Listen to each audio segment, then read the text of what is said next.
The spring air carried the scent of cherry blossoms through the cobblestone streets of Stockholm as Lady Astrid Blomqvist pressed herself against the cool stone wall of a narrow alley, her silk gown rustling against the rough surface. Her heart hammered against her ribs as she listened to the approaching footsteps of Lord Victor Oldenburg echoing off the pastel facades of the surrounding townhouses. The golden afternoon light filtered through the budding birch trees, casting dancing shadows that seemed to mock her desperate attempt at escape. Lady Astrid, Victor's voice carried a tone of barely contained irritation as it drifted from the main thoroughfare of Storgaten. "Your father expects your presence at tonight's royal ball. Surely you wouldn't disappoint the king himself." Astrid closed her azure eyes, her fingers gripping the silver embroidery of her blue royal dress. At 22, she had become a master of these games of cat and mouse, slipping through Stockholm's elegant streets to avoid the suffocating expectations of her noble birth. But today felt different. Today she could sense the net closing around her, could feel the weight of her father's political ambitions pressing down like the heavy clouds that perpetually hung over the Nordic sky. The sound of Victor's footsteps faded, and Astrid allowed herself to breathe again. She smoothed her golden waves, tucked a rebellious strand behind her ear, and stepped back onto the main street. The familiar sights of her beloved Stockholm embraced her like an old friend. The 3-story mansions, painted in soft pinks and yellows, their white-trimmed windows reflecting the pale sunlight. The iron-forged lanterns already beginning to flicker with evening's approach. As she made her way toward Kungstorget, the royal square where tonight's festivities would unfold, Astrid's mind raced. Her best friend Ingrid had warned her that her father was growing impatient, that whispers in the court suggested an announcement was imminent. The thought of being bound to Victor Oldenburg with his cold brown eyes and calculating smile made her stomach turn. The square was already transforming for the evening's celebration. Servants in simple linen shirts and dark wool trousers worked efficiently, hanging garlands of white roses and lavender between the ornate lampposts. The marble fountain at the center had been decorated with floating candles, and the imposing equestrian statue of the king seemed to preside over the preparations with bronze dignity. Astrid found herself watching one servant in particular. He moved with an unusual grace for someone of his station, his dark hair catching the golden light as he arranged the floral displays with meticulous care. There was something about the way he carried himself, his broad shoulders, the confident set of his jaw, the way his emerald eyes surveyed the work with the attention of someone who truly cared about the outcome that made her pause. "Magnus," she heard another worker call to him. "Eric wants the lanterns adjusted by the fountain." Magnus. The name suited him, she thought, though she couldn't quite place why a servant's name should matter to her at all. She was so lost in her observations that she didn't notice Victor approaching from behind until his gloved hand seized her elbow. "Found you," he said, his grip firm enough to bruise. "Your games of hiding are becoming tiresome, Astrid. Tonight we make this official." The blood drained from her face. "Official? Your father has given his blessing. We'll announce our engagement during the royal toast." Victor's smile was all teeth and no warmth. "You should be grateful. My title and wealth will secure your family's position for generations." Panic rose in Astrid's throat like bile. Around them, the square continued its preparation for celebration, oblivious to her world crumbling. The soft murmur of working voices, the gentle splash of the fountain, the distant sound of musicians tuning their instruments. All of it felt suddenly surreal, like a beautiful painting she was trapped behind glass, unable to touch. "I need time to prepare," she managed, her voice barely above a whisper. "Time is a luxury we no longer have," Victor replied, but he released her arm. "Don't disappoint me tonight, Astrid. You wouldn't want to embarrass your family." As Victor disappeared into the gathering crowd of arriving nobles, Astrid felt the walls of her gilded cage closing in. She moved through the square like a ghost, her blue gown trailing behind her, her mind frantically searching for any escape from the fate that awaited her. The transformation of Kungstorget into a ballroom under the stars was nothing short of magical. As evening descended over Stockholm, hundreds of candles flickered to life, casting warm golden light across the Baroque architecture that surrounded the square. The pale facades of the mansions seemed to glow with inner light, their ornate windows reflecting the festivities below like jeweled eyes watching over the celebration. Astrid stood at the edge of the square, her silver jewelry catching the candlelight as she surveyed the scene before her. Ladies in elaborate gowns of silk and velvet swirled across the stone dance floor, their jewels sparkling like captured stars. Gentlemen in dark formal coats moved between conversations with practiced ease. their voices creating a low hum beneath the lilting melody of the string quartet positioned near the royal statue. The air was thick with the scent of roses and lavender from the decorations, mixed with hints of exotic spices from the refreshment tables and the underlying crispness of the Nordic spring evening. Above, the sky had deepened to a rich purple blue, and the first stars were beginning to appear between the wispy clouds. "You look like you're planning an escape," came a familiar voice beside her. Astrid turned to find Ingrid approaching, her red curls bouncing with each step, her green eyes bright with concern. "Because I am," Astrid replied, her voice tight with barely controlled emotion. "Victor cornered me earlier. He says father has agreed to announce our engagement tonight." Ingrid's expression darkened. "That bastard," she muttered, her common origins showing through her carefully practiced court manners. What are you going to do?" And before Astrid could answer, she spotted Victor making his way through the crowd toward them, his gray hair gleaming in the candlelight, that predatory smile already forming on his lips. Panic fluttered in her chest like a caged bird. "I have to do something," she whispered urgently to Ingrid. "Anything to avoid," her words cut off as Victor drew near, but her eyes caught sight of the servants still working around the edges of the square, ensuring everything ran smoothly for the noble guests. There, adjusting the hanging lanterns near the fountain, was Magnus. In the candlelight she could see the strong line of his jaw, the way his simple white shirt stretched across his shoulders, the careful precision with which he worked. An desperate, wild idea formed in her mind. "Lady Astrid," Victor's voice was silk over steel as he approached, extending his arm toward her. "Shall we take our place for the royal toast?" The moment had come. In minutes she would be trapped forever in a marriage that would slowly drain the life from her soul. The thought of Victor's hands on her, of his cold eyes watching her across the breakfast table for the rest of her days, of never again feeling the freedom to walk Stockholm's streets without permission, it was unbearable. "Actually," she said, her voice suddenly strong and clear, "there's something I must do first," without giving herself time to reconsider. Astrid lifted the hem of her gown and strode purposefully toward the fountain where Magnus worked.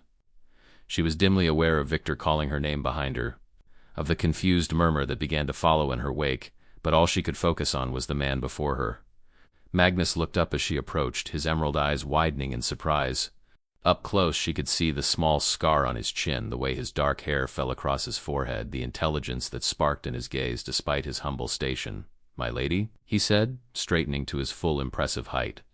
"Is something—" She didn't let him finish. Rising on her toes, she cupped his face in her hands and pressed her lips to his. The world stopped. The kiss was meant to be a desperate act of rebellion, a way to create such a scandal that no respectable lord would consider marrying her. But the moment her lips met his, something unexpected happened. Magnus's hands came up to rest gently on her waist, and instead of pulling away in shock as she'd expected, he kissed her back with a tenderness that made her heart skip. His lips were warm and surprisingly soft, and he tasted like mint and something uniquely masculine that made her head spin. For a moment that felt like eternity, there was nothing in the world but the two of them. The gentle pressure of his mouth on hers, and the strange sensation that she had finally come home. When they broke apart, the square had gone completely silent. Astrid became gradually aware of the hundreds of eyes fixed upon them, of the shocked gasps from the noble ladies, of the scandalized whispers already beginning to spread through the crowd. But Magnus's eyes held hers, and in their green depths she saw something that made her breath catch. Not the embarrassment or confusion she'd expected from a servant caught in such a compromising position, but recognition, as if he'd been waiting for this moment as much as she had. "Well," she said, her voice barely above a whisper, meant only for his ears, "I suppose I've ruined myself now." Magnus's lips curved in the slightest smile, and when he spoke, his voice carried an accent that was refined, educated, nothing like the rough speech she'd expected from a servant. "Perhaps," he said quietly. "We've both been waiting to be ruined." The spell was broken by Victor's furious voice cutting through the crowd. "Seize that man," he shouted, his face red with rage. "How dare a common servant lay hands on a lady of noble birth?" But before anyone could respond, a new voice rang out across the square, one that made every person present freeze in recognition. "I would be very careful about whom you call common, Lord Oldenburg." The crowd parted as if by magic, and through the gap walked a figure that made Astrid's blood run cold. Eric the blacksmith, but dressed now in fine clothes, his usually casual demeanor replaced by the bearing of someone accustomed to command. "Eric?" Magnus said, and Astrid caught the warning note in his voice. "Forgive me, your grace," Eric said with a slight bow. but the circumstances seemed to require it. The square erupted in whispers at the title, and Astrid felt the world tilt beneath her feet. She looked back at Magnus, at the man she'd just kissed so impulsively, and saw something in his expression that confirmed her growing suspicion. "Your Grace," she whispered. Magnus, if that was even his real name, closed his eyes briefly, then opened them to meet her stare. When he spoke, it was with the full authority of his true station. "Lady Astrid Blomqvist," he said formally, "allow me to properly introduce myself. Magnus Eriksson, Duke of Ironheart." The gasp that went up from the crowd was audible, but Astrid barely heard it over the roaring in her ears. The Duke of Ironheart, the mysterious lord who had inherited his title young, who was known for never appearing at court functions, who was rumored to wear a mask to conceal terrible scars, who controlled vast wealth and lands but lived like a ghost among the nobility. "You," she breathed, understanding flooding through her like cold water. "You've been living among the common people, working as a servant." "I have my reasons," Magnus said quietly, and she could see the vulnerability in his eyes despite his noble bearing. Victor had gone pale, his earlier rage replaced by calculation. Around them, the crowd pressed closer, eager to witness this unprecedented drama unfolding at the royal ball. "This is impossible," Victor said, but his voice lacked its earlier confidence. "The Duke of Ironheart is a recluse. He never appears in public." "Because I prefer to see the world as it truly is," Magnus replied, his gaze never leaving Astrid's face. Rather than through the lens of court flattery and political maneuvering. Astrid's mind raced as pieces of a puzzle she hadn't even known existed began falling into place. Magnus's refined speech, his natural authority, the way Eric had deferred to him, it all made sense now. But more than that, she remembered the intelligence she'd seen in his eyes, the careful way he'd observed everything around him as if he were always gathering information. The investigations, she said suddenly, understanding dawning. The rumors about corruption in the court, the mysterious benefactor helping families in Suckdurmum, that was you. Magnus nodded slowly. When you live among the people instead of above them, you see things differently. You learn who truly deserves power and who abuses it. His eyes flicked meaningfully toward Victor as he spoke, and Astrid caught the implicit threat in his words. Victor, it seemed, caught it too, because he took a step backward. "Your Grace," Victor said, attempting to recover his composure. "Surely you understand that Lady Astrid's father and I have an arrangement." "Had," Magnus corrected, his voice cutting like steel. "Past tense, Lord Oldenburg. I believe circumstances have changed rather dramatically." The crowd murmured its agreement, and Astrid realized that her desperate gambit had worked beyond her wildest dreams. Not only had she avoided being claimed by Victor, but she had apparently caught the attention of the most eligible and mysterious bachelor in the kingdom. But even as relief flooded through her, questions multiplied in her mind. Who was this man, really? Why had he been living in disguise among the common people? And what had he meant when he'd said they'd both been waiting to be ruined? "Lady Astrid," Magnus said, extending his hand toward her with the formal grace of his true station, "would you do me the honor of this dance?" The string quartet, as if released from a spell, resumed playing a gentle waltz. The crowd began to step back, forming a circle around the fountain where moments before Astrid had thought her life was ending and now found it beginning anew. She looked at his outstretched hand, calloused from his work among the common people but bearing a signet ring that marked his true nobility. When she looked up into his face, she saw not the Duke of Ironheart, mysterious and untouchable, but Magnus, the man who had arranged flowers with such care, who had kissed her back with such unexpected tenderness, who looked at her now as if she were the answer to a question he'd been asking his entire life. "Yes," she said, placing her hand in his. As they began to dance under the stars, with the golden light of hundreds of candles casting moving shadows across their faces, Astrid felt as if she were moving through a dream. Magnus held her with perfect propriety, but she could feel the strength in his arms, could sense the controlled power in the way he guided her through the steps. "I have so many questions," she whispered as they turned slowly near the fountain. "And I have answers," he replied, though some of them may be difficult to hear. "About Victor? About why you've been hiding?" Magnus's expression grew serious. "About your family's danger, about the corruption that reaches higher than you might imagine, and about why I couldn't reveal myself until tonight." A chill ran through Astrid that had nothing to do with the cool spring air. "Danger? Lord Oldenburg has been using his position to extort money from noble families, threatening to reveal embarrassing secrets unless they comply with his demands. Your father fell into his trap, and marrying you was part of his payment. The world seemed to spin around Astrid as she processed this information. Her father, whom she'd thought was simply making a political alliance, had actually been trapped by Victor's schemes.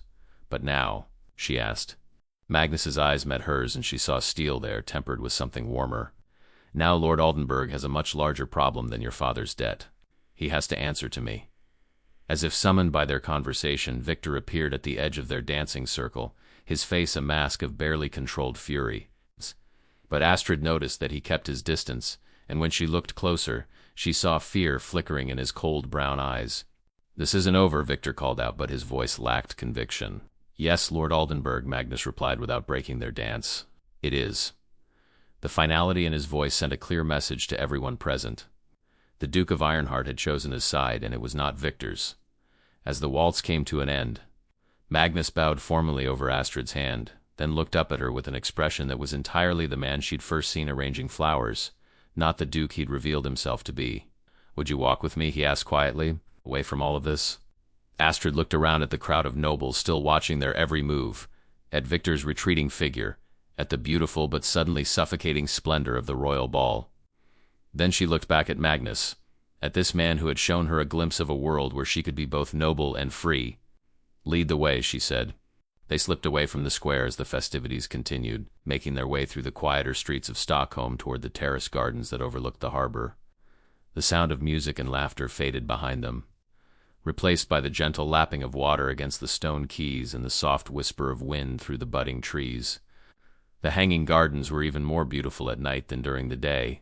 Moonlight silvered the white roses and lavender that grew in carefully tended beds, and the wooden pergolas cast intricate shadows across the gravel paths. From their elevated position, they could see the dark water of the harbor stretching toward the Baltic Sea, with lights from ships twinkling like earthbound stars. They walked in comfortable silence for a while, both processing the dramatic events of the evening.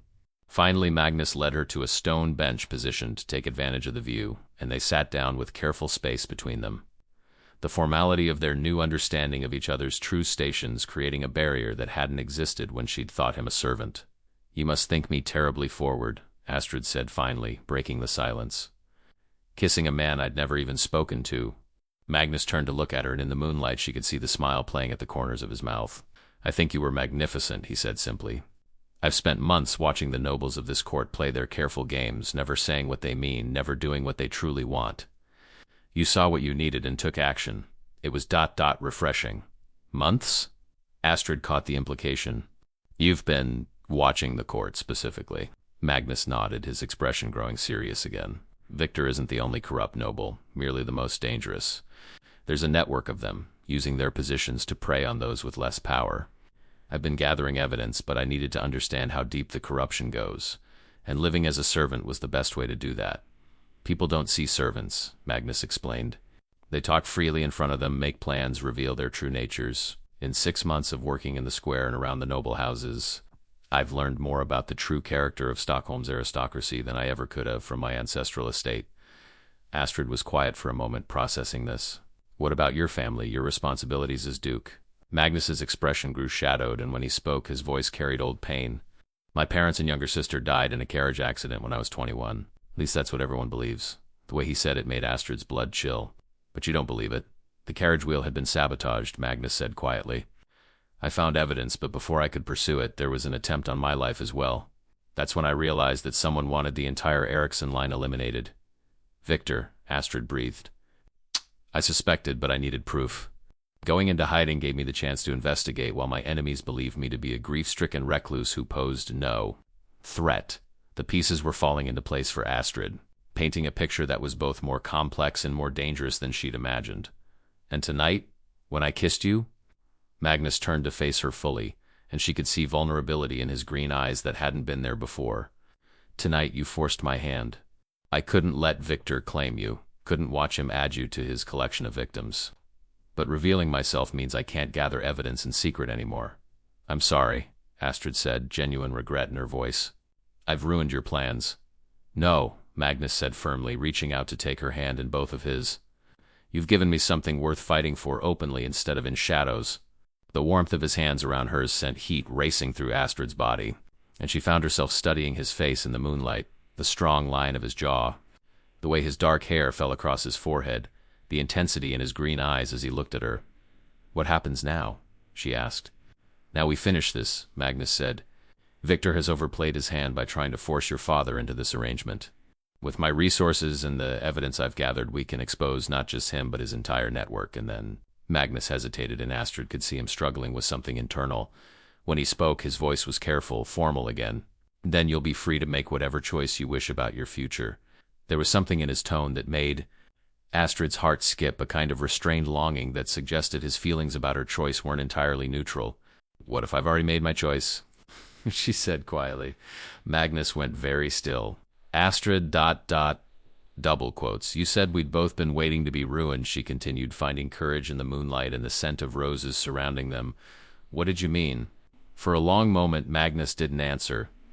When he finally spoke, his voice was barely above a whisper. "I meant that in 6 months of watching Stockholm's nobility, you were the only one who seemed real. The only one who slipped away from the court to walk among the common people, who smiled at servants as if they were human beings, who looked at the world with genuine curiosity instead of calculating advantage." Astrid felt her breath catch. "You were watching me. I couldn't help myself," Magnus admitted. "Every time you escaped your father's expectations to explore the city. Every time you stood up to Victor's advances. Every time you showed kindness to someone beneath your station. I fell a little more in love with the woman you truly are beneath all the noble titles." The word love hung in the air between them like a bridge neither was quite ready to cross. Astrid could feel her heart hammering against her ribs, could sense the magnitude of what was happening between them. "And I," she said slowly, "fell in love with a man who arranged flowers with such care that I could see his soul in the way he worked." Magnus's hands tightened around hers. "The man arranging flowers and the Duke of Ironheart, they're the same person, Astrid. Everything you saw, everything you felt, that was real." "I know," she said simply. "I can see it in your eyes." They sat in silence for a moment, the weight of their mutual confession settling around them like a warm cloak. The sound of the distant harbor, the soft rustle of wind in the garden, the faint music drifting from the ongoing ball, all of it seemed to fade into background as they looked at each other. "There will be challenges," Magnus said finally. "Taking down Victor and his network won't be easy or safe, and there will be those who question our ... unusual courtship." Astrid laughed, the sound light and free in the night air. "Let them question. I kissed a servant at the royal ball in front of half the nobility. I think I'm past worrying about conventional propriety, and I revealed my identity to protect a woman." "I'd been watching from afar like some lovesick fool," Magnus replied, his own smile breaking through his serious expression. "I think we're both past conventional anything."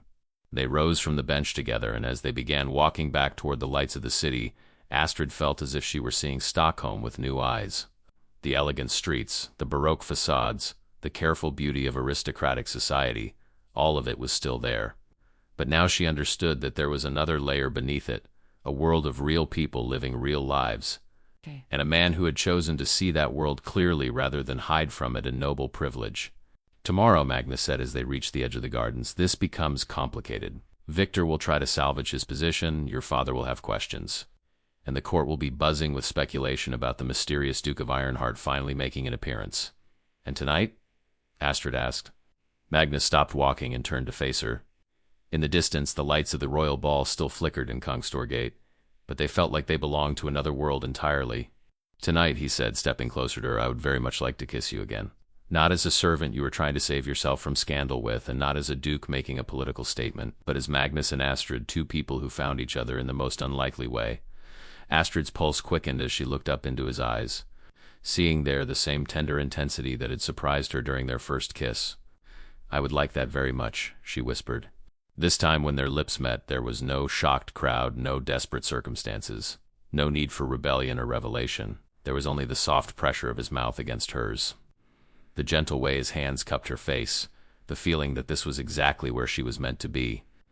When they broke apart, both slightly breathless, Magnus rested his forehead against hers. "Whatever comes next," he said quietly, "we'll face it together."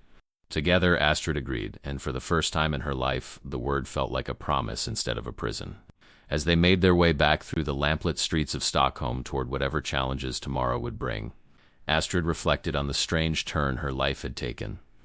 This morning she had been a trapped bird in a gilded cage, facing a future that felt like a slow death. Tonight she walked hand in hand with a man who had shown her that love could be both tender and strong, that nobility could be earned rather than inherited, and that sometimes the most desperate acts of rebellion could lead to the most unexpected happiness. The royal ball was still in full swing when they returned to Kungstorget, but they remained at the edges of the celebration, content to watch the dancing from the shadows of the Baroque buildings. Victor was nowhere to be seen, though Astrid noticed several other nobles glancing their way with expressions of curiosity and calculation. "He'll be back," Magnus said quietly, following her gaze across the crowd. "Men like Victor don't surrender easily, especially when they have as much to lose as he does." "Are you afraid?" Astrid asked. Magnus considered the question seriously. "Not afraid, exactly, but realistic about what we're facing. Victor has spent years building his network of corruption and blackmail. Taking him down will require careful strategy and unwavering resolve." "And what about us?" Astrid asked. "What we're building between us?" Magnus turned to look at her, and she saw something in his expression that made her heart skip, a kind of fierce tenderness that spoke of deep emotion carefully controlled. "What we're building," he said, "is worth fighting for, worth protecting, worth whatever risks we have to take." As if to underscore his words, a commotion at the far end of the square caught their attention. A messenger was pushing through the crowd, clearly seeking someone specific. When he spotted Magnus, he made his way directly toward them. "Your Grace," the messenger said, slightly out of breath, "I have urgent word from your steward at Ironheart Castle." Magnus accepted the sealed letter with a frown, breaking it open and scanning its contents quickly. As he read, his expression grew increasingly dark. "What is it?" Astrid asked, though she already suspected she wouldn't like the answer. "Victor has been busier than I thought," Magnus said grimly. "My steward reports that men claiming to be royal tax collectors arrived at my estate this afternoon, demanding to examine all financial records. When he refused without proper documentation, they threatened to return with soldiers." Astrid felt a chill run down her spine. "He's moving against you directly now. It would seem my revelation tonight has forced his hand," Magnus agreed. "He knows I have the power to destroy him if I can prove his crimes, so he's trying to strike first. What can we do?" Magnus folded the letter carefully, his mind clearly racing through possibilities. "We accelerate our timeline. I had hoped to gather more evidence, to build an unassailable case before moving against him. But if he's willing to use forged royal authority to seize my assets, he's more desperate than we realized," Astrid finished. "Desperate men make dangerous mistakes," Magnus said, "but they also take dangerous risks." As if summoned by their conversation about danger, Ingrid appeared at Astrid's elbow, her green eyes bright with urgency. "Astrid," she said quietly, "you need to know. Your father is looking for you, and he doesn't look happy. Word of what happened here tonight has reached him, and he's demanding explanations." Astrid exchanged a look with Magnus. They had both known this moment would come, but knowing and being prepared were different things entirely. "Where is he?" Astrid asked. "Last I saw, he was speaking with Lord Aldenburg near the refreshment tables," Ingrid replied, then added with concern, "They looked like they were making plans." Magnus's expression hardened. "Victor is trying to salvage his position by convincing your father that tonight was a temporary madness that can still be overcome, but surely my father wouldn't," Astrid began, then stopped as she realized she wasn't entirely certain what her father would or wouldn't do when faced with pressure from a man like Victor. "We should face this together," Magnus said firmly. "Whatever Victor has told your father, whatever pressure he's applying, it's better to meet it head-on than to let doubt and fear take root." Astrid nodded, though she could feel butterflies dancing in her stomach. The romantic interlude in the moonlit gardens felt like a dream now, replaced by the harsh reality of noble politics and family expectations. They made their way across the square, weaving between dancing couples and conversation groups, until they spotted Astrid's father standing near the lavishly appointed refreshment tables. Count Blomqvist was a distinguished man in his 50s. His graying beard neatly trimmed, his blue eyes, so like Astrid's own, currently clouded with concern and confusion. Victor stood beside him, speaking in low, urgent tones, his expression a masterwork of concerned manipulation. As they approached, Astrid caught fragments of his words, ... moment of rebellion, nothing more. Still time to salvage the arrangement. The Duke's reputation for eccentricity is well known, ... father, Astrid said clearly, cutting through Victor's whispered poison. Count Blomqvist turned toward her, and she could see the conflict playing across his features, relief at seeing her safe, confusion about the evening's events, and underneath it all, a fear that she was beginning to understand had nothing to do with her reputation. Astrid, he said, his voice carefully controlled, Lord Aldenburg has been explaining that this evening's single quotes display was perhaps not entirely what it appeared.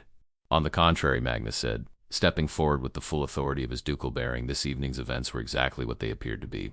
Lady Astrid chose to act with courage and authenticity, and I was honored to respond in kind. Victor's face tightened at Magnus's words, but he maintained his facade of reasonable concern. Your Grace, he said with a slight bow that managed to be both respectful and condescending. Surely you understand that young ladies sometimes act impulsively when faced with overwhelming social pressure. I'm certain that given time to reflect, Lady Astrid will recognize that her duty lies with honoring her family's commitments. What commitments? Astrid asked sharply, looking between Victor and her father. Father, what has he told you that I don't know about? Count Blomfist's expression grew pained, and when he spoke, his voice carried the weight of a man trapped by circumstances beyond his control.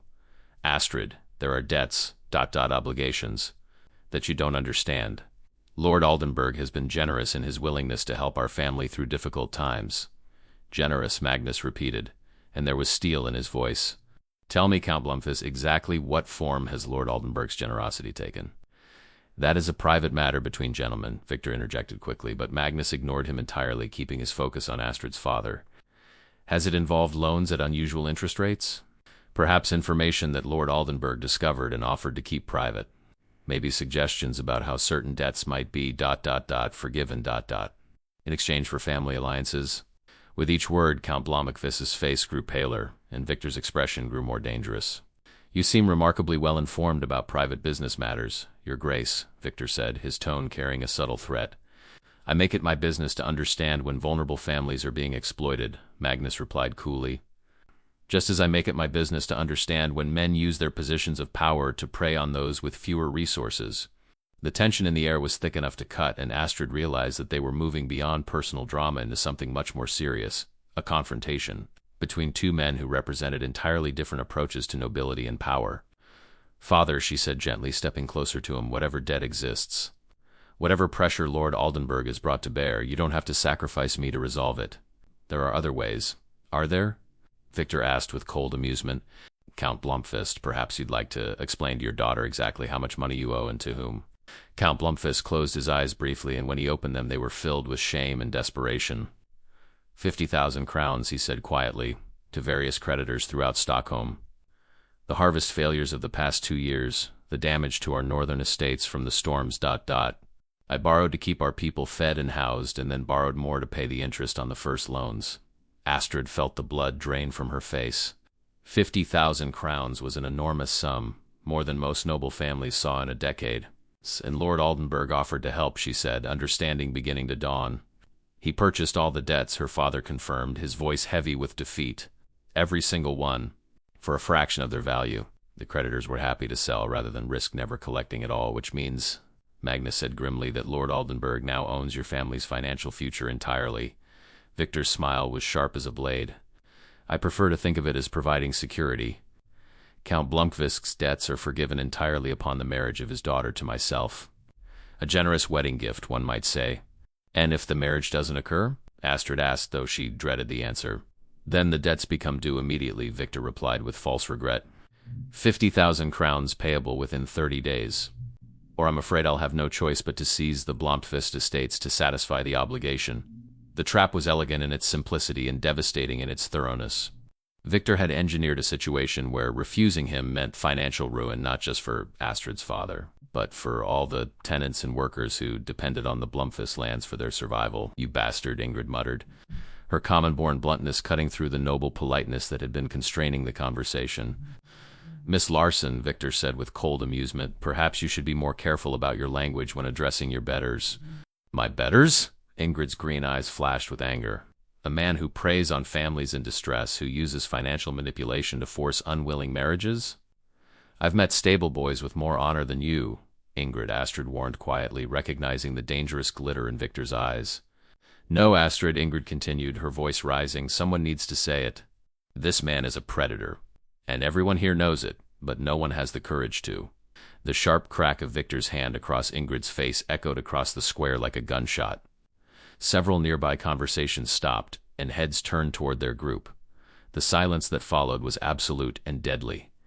Magnus moved with fluid, controlled violence, his hand closing around Victor's wrist before the older man could fully lower his arm. "Lord Oldenburg," Magnus said, his voice soft as silk and twice as dangerous. "I believe you've just made a grave error in judgment." Victor tried to pull his wrist free and found himself unable to move. Magnus's grip was steel disguised as gentility, and the message was clear to everyone watching. "Release me," Victor demanded, but his voice lacked conviction. "Gladly," Magnus replied, and opened his hand so suddenly that Victor stumbled backward. "But first, I think you owe Miss Larson an apology." "I owe nothing to a commoner who doesn't know her place," Victor snarled, his facade of reasonable nobility finally cracking to reveal the ugly truth beneath. "Her place," Magnus said with deadly quiet, "is under the protection of anyone with a shred of decency. Striking a woman because you dislike her words is the act of a coward, not a gentleman." The crowd around them had grown larger, drawn by the obvious tension. Astrid could see other nobles watching with fascination, could feel the weight of their attention like a physical presence. Whatever happened next would be discussed in drawing rooms across Stockholm for months to come. "Your Grace," Victor said, attempting to regain his composure, "surely you understand that discipline must sometimes be maintained." "The only thing that needs to be maintained here," Magnus interrupted, "is justice. And justice begins with you apologizing to Miss Larson." Victor's face flushed red with rage and humiliation. Around them, the crowd waited in breathless silence for his response. Astrid could see the calculation in his eyes, weighing his options, trying to find a way to salvage his position without appearing weak. "I will not apologize to a servant," he said finally. "Then you will apologize to me," said a new voice, and the crowd parted to reveal King Gustaf himself, his presence immediately commanding absolute attention. The King of Sweden was a man in his 60s, distinguished by his silver hair and piercing blue eyes that seemed to miss nothing. He wore the deep blue and gold of royal colors, and his expression as he surveyed the scene was one of cold displeasure. "Your Majesty," Victor said, dropping into a bow that couldn't quite hide his panic. "Lord Oldenburg," the king replied coolly. "I was enjoying a pleasant evening celebration when I was informed that one of my nobles had struck a young woman in the middle of my royal ball. Please tell me this information was incorrect." Victor's mouth opened and closed like a fish out of water. Around them, the crowd had grown silent enough that the sound of the fountain seemed loud as a waterfall. "Your Majesty," Victor began. "There was a misunderstanding. A simple yes or no will suffice," the king interrupted. "Did you or did you not strike Miss Larson?" The trap was complete. Victor could lie to the king's face, which would be discovered and result in far worse consequences. Or he could admit to behavior that was unbecoming of any gentleman, much less one at a royal function. She spoke disrespectfully, Your Majesty." "So you did strike her?" The king's voice could have frozen the harbor. "In my presence, at my celebration. You raised your hand against a woman because her words displeased you. Your Majesty, if I may explain, you may not." The king turned his attention to Ingrid, his expression softening marginally. "Miss Larson, are you injured?" "No, Your Majesty," Ingrid replied, though Astrid could see the red mark on her cheek where Victor's hand had connected. "I am relieved to hear it." The king turned back to Victor, and his expression was arctic. "Lord Oldenburg, you will apologize to Miss Larson immediately, and then you will remove yourself from my sight for the remainder of the evening." Victor's face went through several shades of red and white before he managed to speak. "Miss Larson," he said through gritted teeth, "I apologize for my hasty action." "Thank you," Ingrid replied with dignity that made Astrid proud of her friend. "Now leave," the king commanded, and Victor had no choice but to bow and retreat, his earlier confidence completely shattered. As Victor disappeared into the crowd, the king turned his attention to Magnus and Astrid. His expression was thoughtful as he studied them, and Astrid felt as if those royal blue eyes were reading secrets written on her soul. "Duke of Ironheart," the king said finally, "you've been absent from court for some time." "Yes, Your Majesty," Magnus replied with a proper bow. "I've been investigating matters that required my personal attention, and Lady Astrid," the king continued, "you've had quite an eventful evening." "Yes, Your Majesty," Astrid said, executing a perfect curtsy despite her racing heart. The king was quiet for a moment, his gaze moving between them with obvious intelligence. When he spoke again, there was amusement in his voice. "Duke Magnus, Lady Astrid, Count Blomfist, perhaps you would join me for a private conversation. I find myself curious about the full story behind this evening's festivities. It wasn't a request." 20 minutes later, they found themselves in a private chamber of the royal residence. an elegant room overlooking the harbor with walls lined in books and maps. The king had dismissed all servants, leaving them alone with the most powerful man in Sweden. "Now then," King Gustav said, settling into a chair behind an ornate desk, "suppose you tell me what's really happening here." Astrid looked at Magnus, then at her father, uncertain where to begin. The weight of royal attention was daunting, but there was something in the king's manner that suggested genuine interest rather than mere duty. "Your Majesty," Magnus said carefully, "what would you say if I told you that Lord Oldenburg has been systematically exploiting noble families throughout Stockholm, using debt manipulation and blackmail to increase his own power and wealth?" The king leaned back in his chair, his expression thoughtful. "I would say that such accusations require substantial proof, but that I've had my own suspicions about Lord Oldenburg's rapid accumulation of influence in recent years." Magnus and Astrid exchanged a look of surprise. The king had been watching Victor as well. "You've been investigating him?" Astrid asked. "My dear Lady Astrid," the king said with a slight smile, "do you think a man can consolidate as much power as Victor Oldenburg has without the crown taking notice? The question has been how to gather sufficient evidence without alerting him to our suspicions. Which is why you've been living among the common people," the king continued, turning to Magnus. "Quite clever, actually. Though I must admit, your dramatic revelation tonight was not part of any plan I was aware of." Magnus had the grace to look slightly embarrassed. "Your Majesty, the circumstances became ... complicated." "Indeed they did." The king's gaze moved to Astrid, and she could see amusement dancing in his royal blue eyes. "Lady Astrid, that was quite possibly the most spectacular act of rebellion I've witnessed in 30 years of rule." "Your Majesty, Oh, don't apologize," the king said with a wave of his hand. "It was magnificent." Victor's face alone was worth the disruption to royal protocol. He paused, growing more serious. "But it has also accelerated a situation that was already delicate. The debts." Count Blomfist said quietly, speaking for the first time since they'd entered the room. "Your Majesty, I'm afraid my financial difficulties have made me vulnerable to exactly the kind of manipulation you're describing." "Yes," the king said gently. "I'm aware of your situation, Count Blomfist. The harvest failures have affected many of our northern nobles. What I wasn't aware of was how thoroughly Victor had positioned himself to exploit that vulnerability."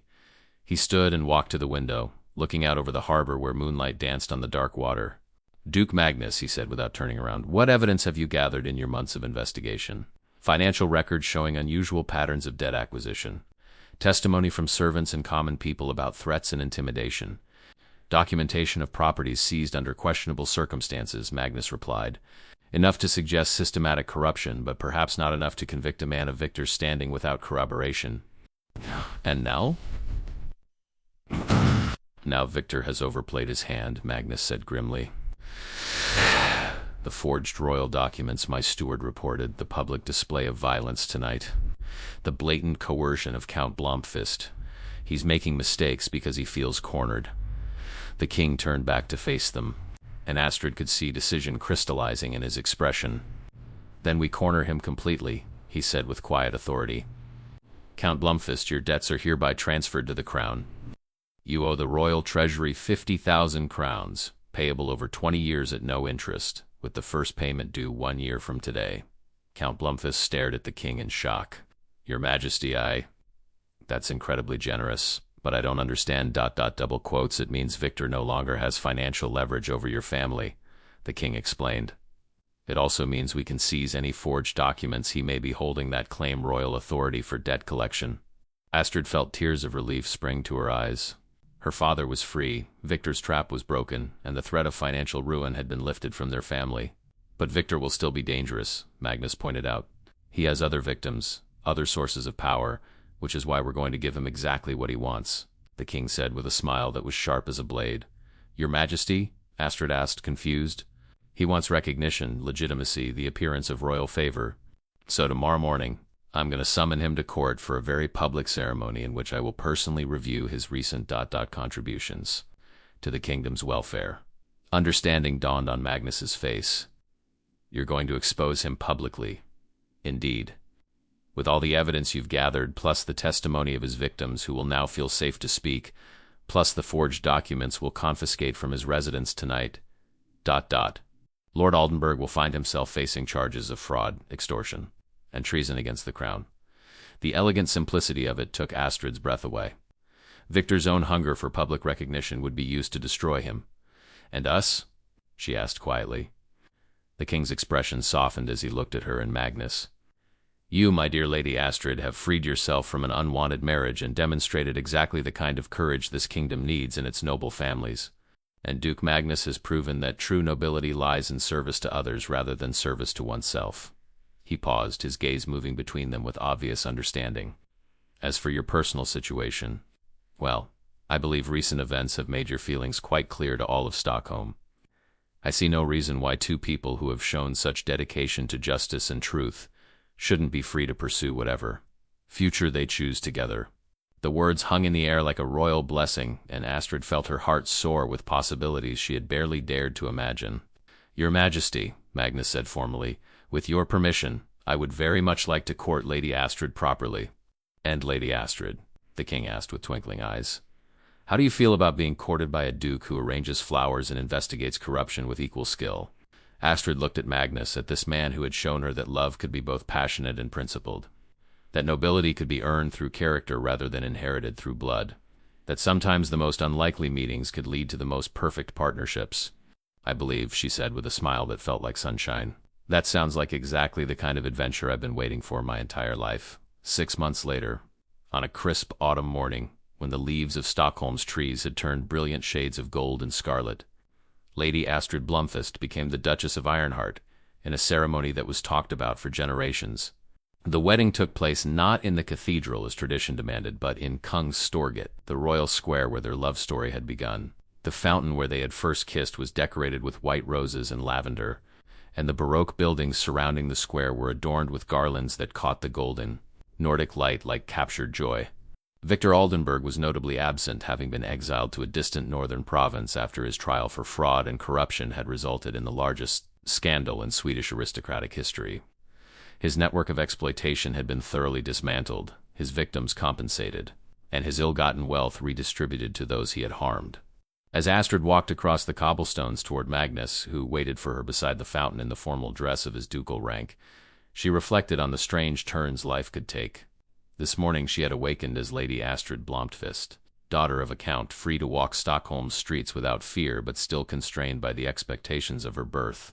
Tonight she would sleep as the Duchess of Ironheart, but more importantly, as the wife of a man who saw her as both noble and human, who valued her courage as much as her beauty, who had taught her that love could be both a sanctuary and an adventure.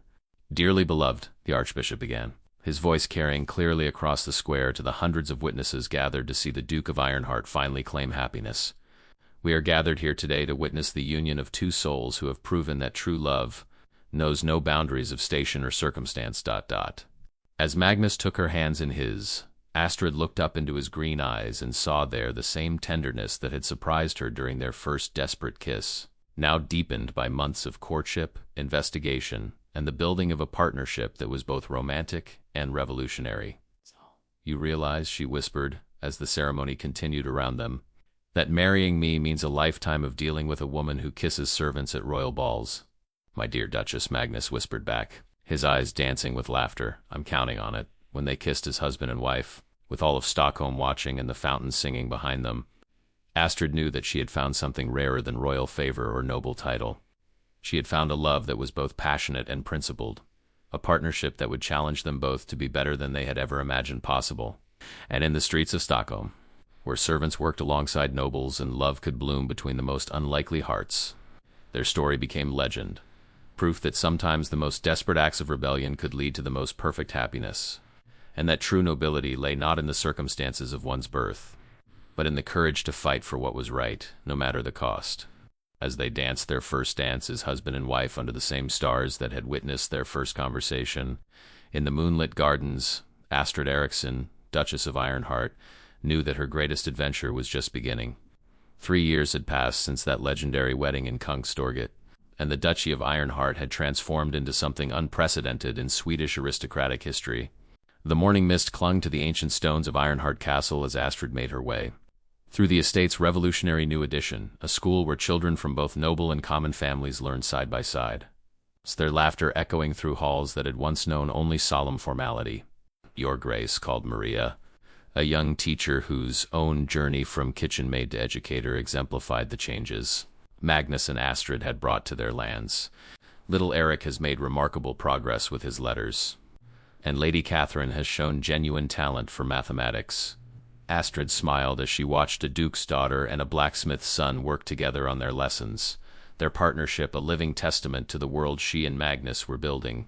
The sight never failed to fill her with quiet pride, not the empty pride of inherited privilege, but the deep satisfaction of meaningful change. Through the tall windows she could see Magnus in the courtyard below, speaking with a group of tenant farmers about the new irrigation system that would protect their crops from future droughts. He wore simple clothes, brown leather boots, dark wool trousers, a white linen shirt, and moved among the farmers as one of them, though they all knew he was the Duke who had revolutionized their lives. The transformation hadn't been without challenges. Other noble families had initially viewed their reforms with suspicion and sometimes outright hostility.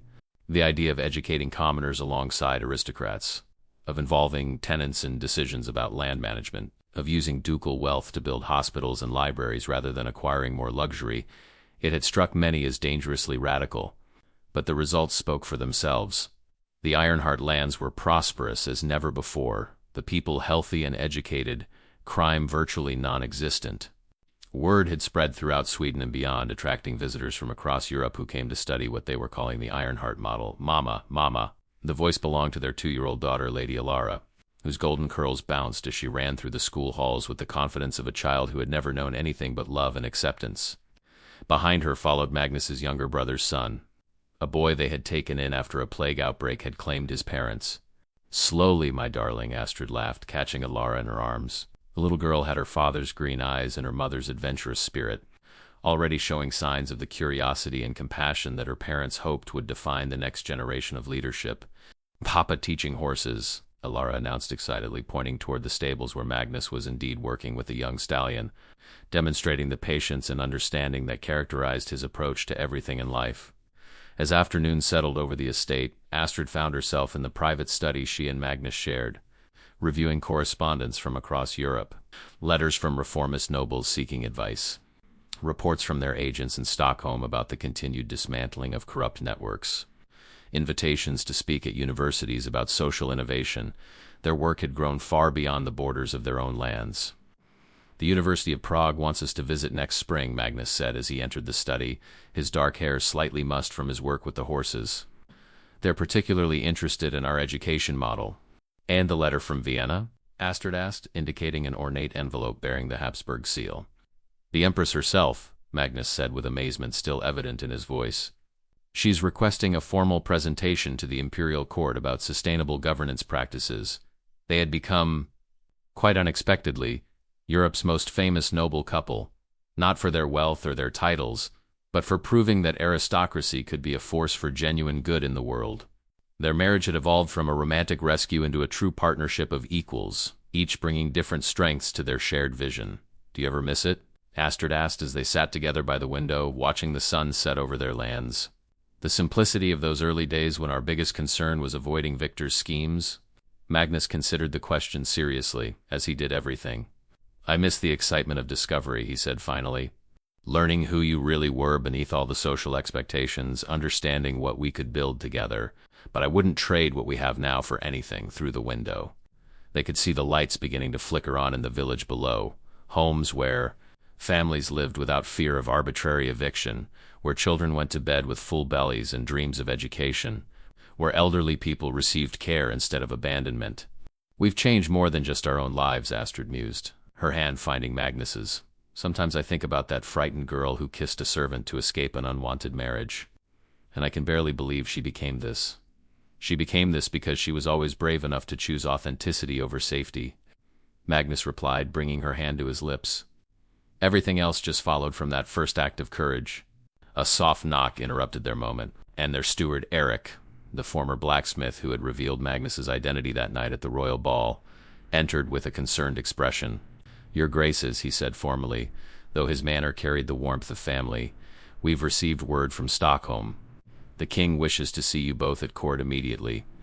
There's been ... developments. Magnus and Astrid exchanged a look of concern.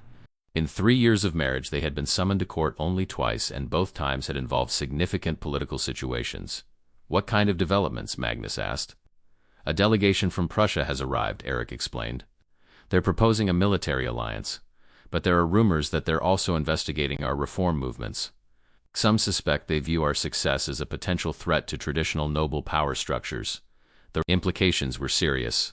If foreign powers were beginning to see their social innovations as dangerous rather than inspiring, it could threaten not only their own position but the safety of everyone who had benefited from their reforms. We leave for Stockholm tomorrow, Magnus decided immediately. Send word to prepare the carriage and a small retinue. And Eric, discreetly alert our allies in the capital that we may need their support. That evening, as they prepared for what could be their most important journey to court since their wedding, Astrid felt the familiar flutter of nerves mixed with determination that had become the hallmark of their life together. They had built something beautiful and meaningful, but beauty and meaning often required defending against those who preferred the status quo. Whatever happens in Stockholm, Magnus said as they stood together in their private chambers, looking out over the lands and people they had sworn to protect. We face it together. Together, Astrid agreed, the word carrying all the weight of their shared commitment to each other and to the revolutionary idea that nobility could be earned through service rather than inherited through blood. As their carriage rolled through the gates of Ironheart Castle the next morning, heading toward Stockholm in an uncertain future, neither Magnus nor Astrid looked back. They had learned long ago that the path forward, however challenging, was always more interesting than the safety of what lay behind. Their greatest adventure, it seemed, was far from over,